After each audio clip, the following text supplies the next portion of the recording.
Crímenes. Investigación. Detrás de la verdad. Confesiones. Asesinato, asalto, fraudes, secuestros, drogas, robos.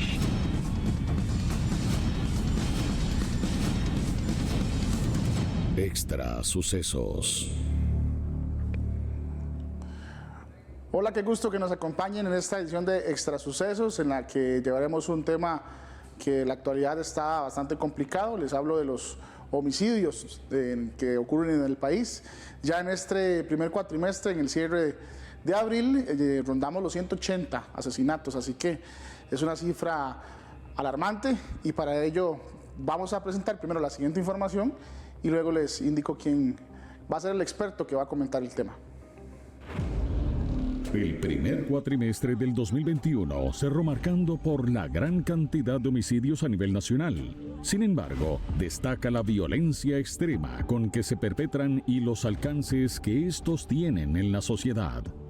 Las autoridades están alarmadas no solo por la gran cantidad de asesinatos que superan la cifra de los 180 casos hasta el cierre de abril, sino también por la sanguinaria actuación de los ejecutores a la hora de acabar con sus objetivos. Solo este año, clanes mafiosos arrancaron la cabeza de 3 de sus rivales por las disputas que tienen entre ellos, generalmente por posesión de plazas para la venta de drogas. El último caso ocurrió hace 2 semanas en Barrio Bovinos de Guapiles, Pocosí, Limón, donde le dieron muerte al cuidador de gallos Andrés Pérez Cortés, quien tenía 40 años y era conocido por sus vecinos como Chino Loco. A este se suma el ocurrido el 22 de marzo en el Cantón Central de Punta Arenas. La víctima fue identificada como Taylor Castro Martínez, de 20 años, y dieron con su cuerpo flotando en el estero en Fray Casiano. Su cabeza estaba a 4 kilómetros de distancia en un basurero. Y el 28 de febrero, en Medio Queso, Los Chiles, Alajuela, de la misma forma acabaron con Uriel Ebenor Soriano Calero, quien tenía 34 años y era de nacionalidad nicaragüense. Se presume que por una deuda de 3.000 colones. Si nos devolvemos a otros años, se puede recapitular el hecho acontecido el 12 de diciembre del 2017, cuando privaron de libertad y asesinaron al colombiano Edward Bedoya Llano, de 20 años, así como al tico Frank Alfaro Murillo, de 26. A Bedoya lo sometieron a un sufrimiento desmedido con el uso de armas punzocortantes con que le propinaron heridas salvajes y lo decapitaron. En tanto, a Alfaro también lo torturaron y luego lo asfixiaron. Estos son solo algunos de los más recientes en donde se actuó sin ninguna compasión contra rivales. Ese es el resumen de los casos recientes, como decía la nota, de homicidios brutales, ¿verdad?, que han marcado este año y algunos que fueron noticia en años anteriores, pero principalmente queremos enfocarnos en los de este año. Y para ello hoy tenemos a don Álvaro Ramos, que es un experto en seguridad, con quien queremos conversar. Primero le agradezco que esté con nosotros. Queremos conversar sobre todo lo que está ocurriendo en el país, el tema de los homicidios y la brutalidad con que se están ejecutando. Le agradezco mucho, don Álvaro, y buenas tardes por estar aquí con nosotros. Muy buenas tardes, más bien le agradezco a usted la oportunidad de conversar con ustedes, el medio y todas las personas que lo siguen en el país. A sus órdenes. Gracias, don Álvaro. ¿Desde cuándo podemos hablar que se percibe con más frecuencia este tipo de ejecuciones? Por lo menos en un análisis que uno puede hacer, es reciente, de muchos años, o por lo menos se ha acrecentado en los últimos años, que es lo que hemos llevado el pulso nosotros. Pero no era común esto, don Álvaro, antes. Bueno, en primer lugar tenemos que ver lo que sucedió con la caída de Pablo Escobar de Colombia, muerte, la destrucción de los 4 grandes carteles en Sudamérica, 3 de ellos en Colombia y 1 en el área andina. Esto ocasionó que se dispersaran completamente ese tipo de estructuras muy grandes y muy poderosas y aparecieran lo que se llaman los baby carteles. Alrededor de 92, obviamente son cifras que se van a revisar, pero alrededor de 92 he visto esa cifra, y eso implicó que esos carteles colombianos pequeños o muy pequeños no podían darse el lujo, como sí lo podían los grandes, de tener pérdidas sustanciales de vez en cuando y poderlas soportar y continuar con el negocio del trasiego del clorhidrato de cocaína, principalmente, un poquito también la marihuana de alto contenido de THC, hacia los grandes mercados del norte del mundo, que es el mundo rico, digámoslo, que compra y paga muy alto estos productos, estas sustancias prohibidas. ¿Qué ocasionó esto? Que esos carteles llegaron a una negociación con los mexicanos, los grandes carteles mexicanos, y entregaban, por decirlo sin correr mucho riesgo, apenas es necesario, el producto en las costas de Costa Rica y Panamá, para poner un ejemplo. Obviamente eso también aplica, por ejemplo, a Guatemala. Y de ahí en adelante, los carteles mexicanos y las estructuras que están apoyando a esos grandes grupos criminales de nivel planetario, corrían los riesgos. Esos grupos sí tenían la capacidad de correr riesgos. Uno de ellos es el cartel de Sinaloa, los Caballeros Templarios, la familia michoacana, para poner ejemplos, los Zetas, para poner ejemplos importantes. ¿Qué sucedió? Estos grupos mexicanos estaban muy acostumbrados a ejercer una enorme violencia territorial y trajeron ese tipo de prácticas muy violentas a Centroamérica.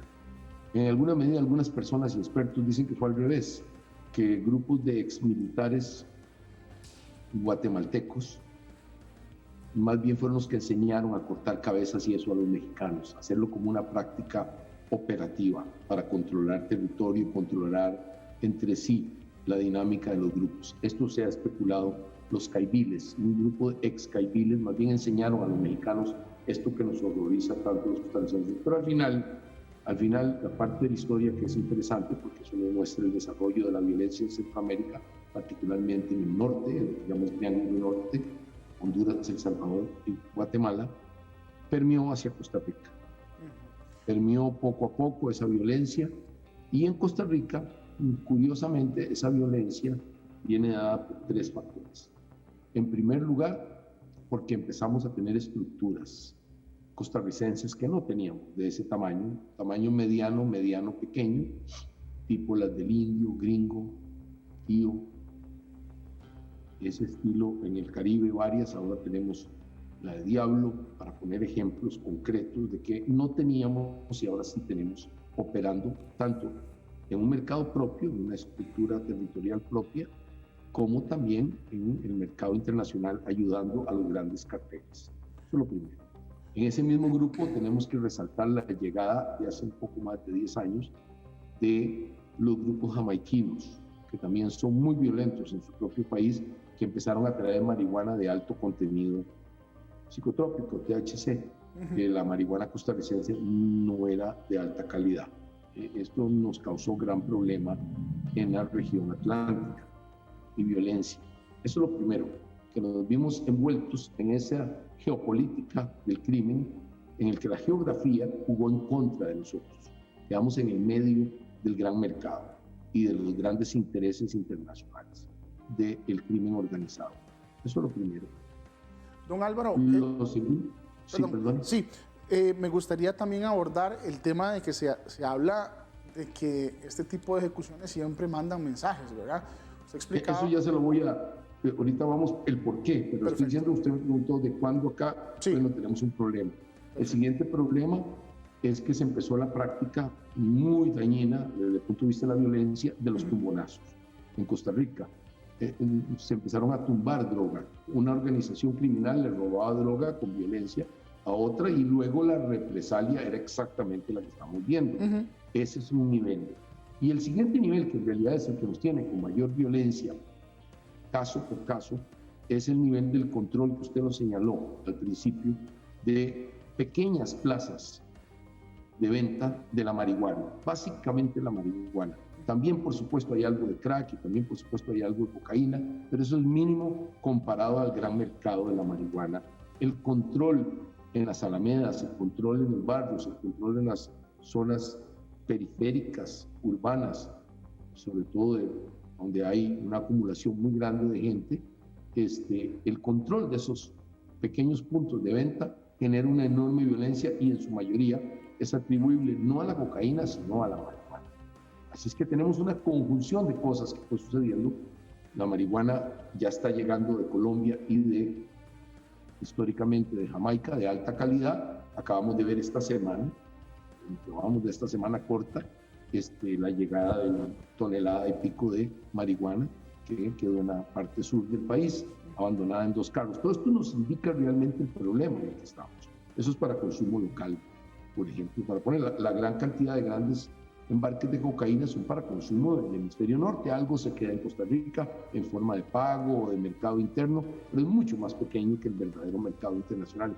En el gran mercado internacional, los grupos criminales organizados no quieren violencia, lo que quieren es llevar 1, 2, media tonelada al norte del hemisferio, a Estados Unidos, Canadá, Europa, y asunto concluido. No les interesa matar gente en el sentido estricto de la palabra. Son las estructuras locales las que tienen esa violencia. En medio de eso, para los 2 elementos que acabamos de manejar, el que usted quiere manejar, que es el mensaje que se le envía al rival, a la estructura que quiere apoderarse de su mercado al sur de San José, una pequeña sección del sur de San José, usted le envía un mensaje ultraviolento. Que el mensaje también es para los propios miembros de la organización, advirtiéndoles el nivel de violencia que pueden sufrir si no obedecen, si no son leales o si no ayudan al control territorial. Es decir, tiene una doble misión: la violencia extrema, decapitar, torturar. En algunos casos torturar más que por violencia pura es para saber quién se robó, quién hizo el tumbonazo de las drogas o de las armas o del dinero, o quién sabe quién tiene secuestrado, cosas de ese estilo que se están sucediendo entre ellos. La inmensa mayoría de esto, hay que resaltarlo, son hombres jóvenes. Varones jóvenes son los que sufren esta violencia y también los que la ejercen. Los grandes dueños del mercado no son los que la sufren, sino son los soldados de a pie que están en uno u otro bando sufriendo. Entonces, lo más importante es el mensaje, es un lenguaje de violencia, de poder, de quién tiene el poder de hacerte un daño a tu persona o a tu familia o a tu negocio. Entonces, si uno se encuentra 2 cuerpos decapitados, obviamente entiende el mensaje de que esa organización que lo hizo te lo puede hacer a vos, se lo puede hacer a un funcionario público. Es un mensaje muy grave.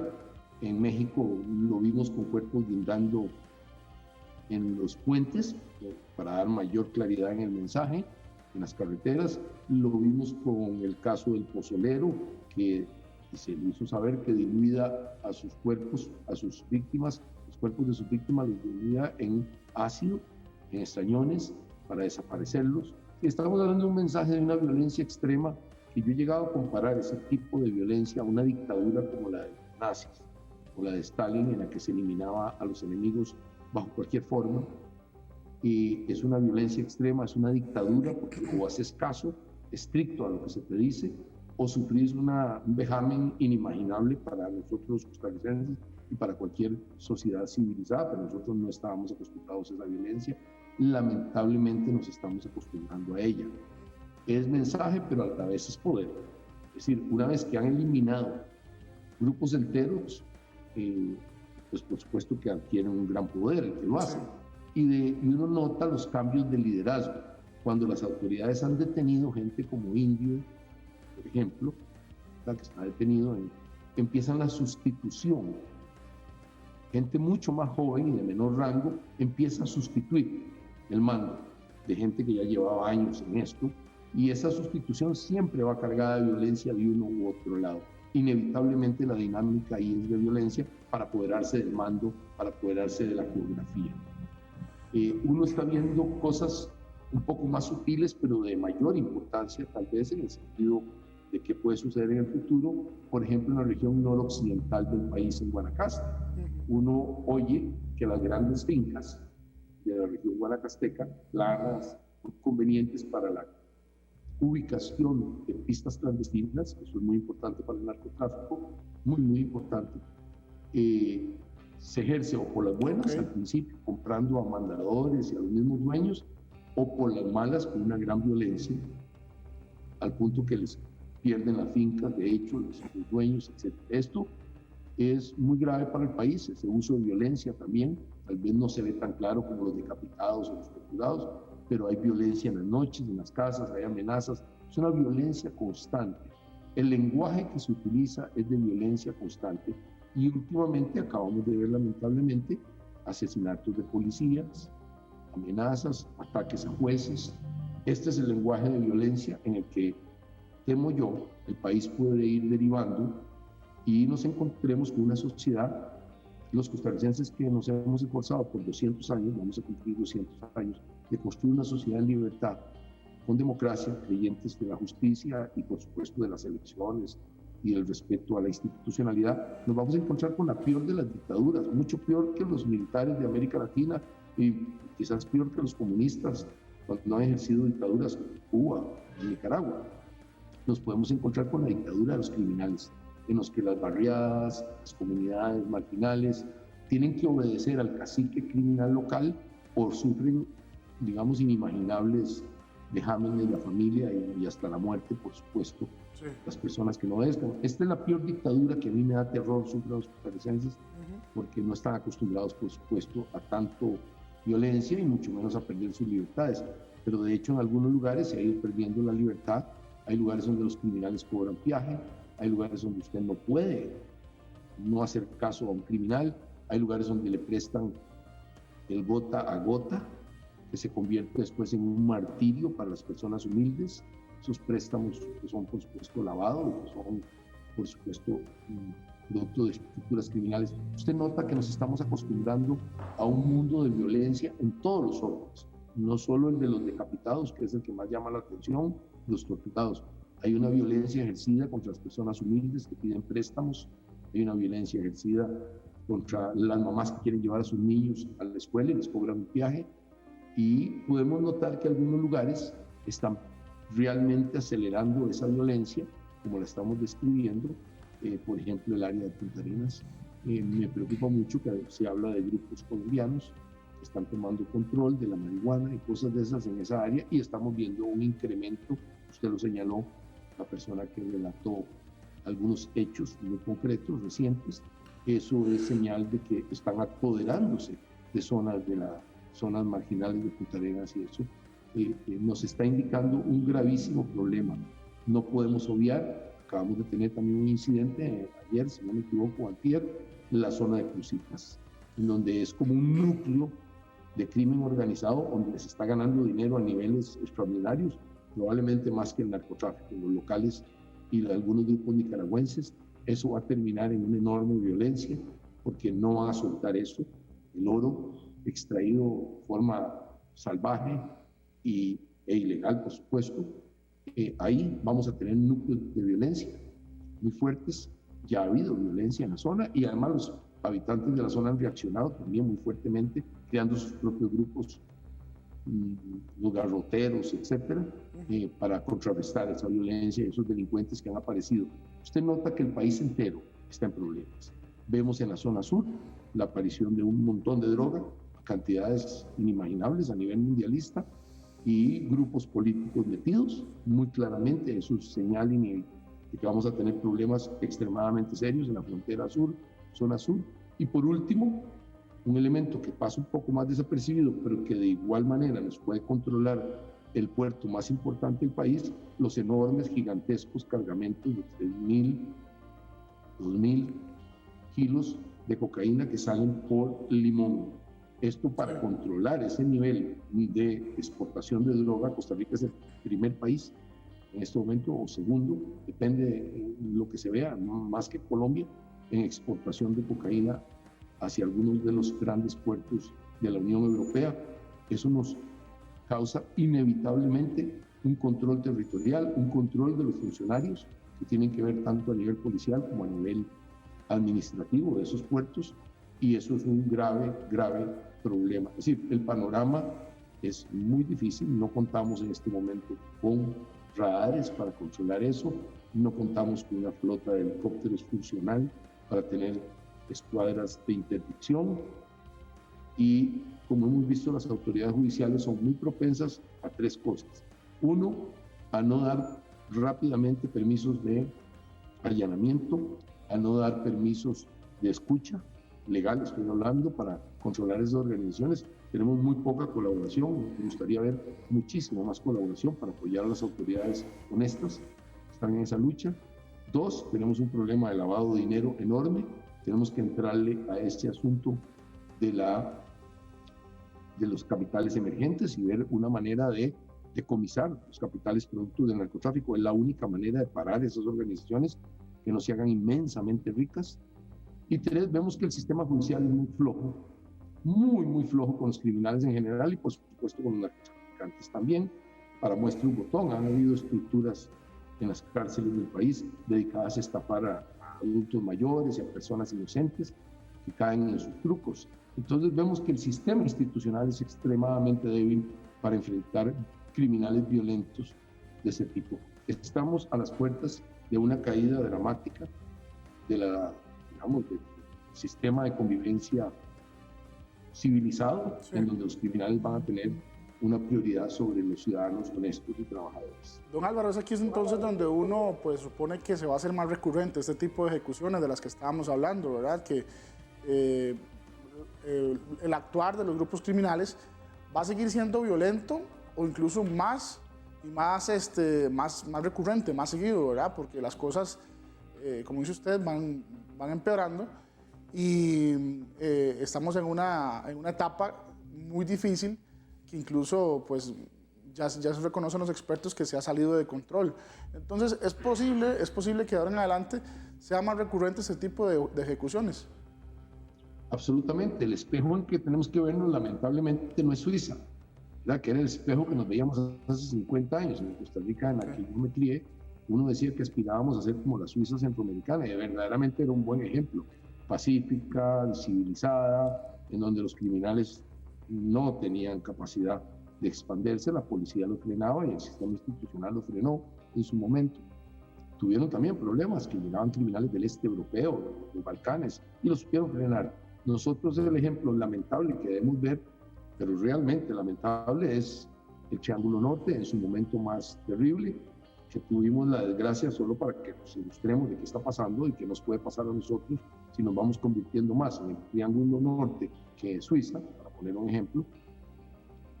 En el Triángulo Norte, hace unos 6, 7 años, tuvo el raro honor de que en paz y con instituciones democráticas, los 3 países tenían más muertos que cuando tenían revoluciones, guerrilleros, secuestros, etcétera, de tipo político. Es increíble, no había sucedido nunca en historia que no estando en guerra tenga usted más muertos que estando en guerra. Era la primera vez que podíamos analizar eso. Eso sucedió en esos 3 países. Así que nosotros podemos tener ese problema, nos parecemos mucho, muchísimo, tenemos la misma historia común, pertenecimos la misma capitanía general y geográficamente estamos exactamente en la misma pésima zona del mundo, porque por aquí pasa toda la droga que tiene que pasar. Es una cosa terrible que nos ha pasado. Este es un punto muy importante de tenerlo presente, porque no estamos solos. Las organizaciones criminales tienen una gran movilidad, se mueven bien en Centroamérica, y el temor mío, son 2 temores por lo que puede todavía aumentar. Uno, porque nuestras organizaciones pequeñas y medianas se conviertan como en las maras. Las maras tienen su componente étnico y cultural, en el caso de El Salvador, por ejemplo, para dejarlo claro, no es lo mismo Costa Rica, pero podemos tener organizaciones similares, las maras, territoriales, fuertes, muy establecidas. Eso puede suceder. No son exactamente lo mismo, porque eso tuvo una connotación con Los Ángeles, un récord histórico diferente. Lo siguiente que me preocupa todavía más que la posibilidad de que tengamos estructuras como las maras en Costa Rica, que sí puede ser, pero no ha sido todavía, es la posibilidad cierta de que Centroamérica se convierta en un productor de hoja de coca. Ya eso está sucediendo, tenemos varios indicios.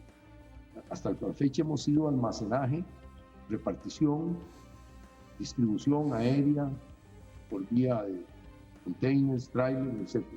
Mi terror real es que Centroamérica entera se convierte en un sitio donde se produce la hoja de coca. Ya hay varios ejemplos en el área de Honduras, en el área de Guatemala. En Costa Rica hay pequeños ejemplos de eso, de esa posibilidad. Si nos convertimos en un productor, es el peor escenario posible para todos. Me refiero a Costa Rica y el resto de los países de Centroamérica. porque en ese escenario efectivamente cambiamos de dinámica muchísimo más violenta, porque los narcotraficantes van a querer controlar completamente la situación geográfica e institucional y lo van a hacer con terrible violencia, Sí. porque van a dejar de pagar la compra a los colombianos y lo van a tener los grupos mexicanos, y eso va a ser muy serio. Don Álvaro, el tiempo nos ganó. Le agradezco muchísimo por su aporte, que siempre es muy atinado, por el conocimiento que usted maneja sobre estos temas. Le agradezco muchísimo por acompañarnos. Y mucho gusto. Aquí tienen las puertas abiertas. Y a ustedes también, los televidentes, por estar con nosotros en Extra Sucesos. Los invito a que sigan con su programación de Extra TV y nos vemos la próxima semana.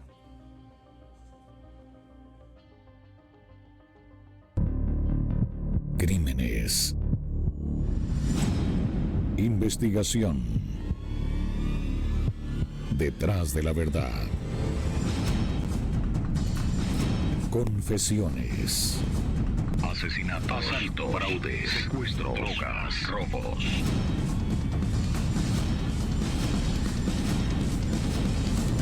Extra Sucesos.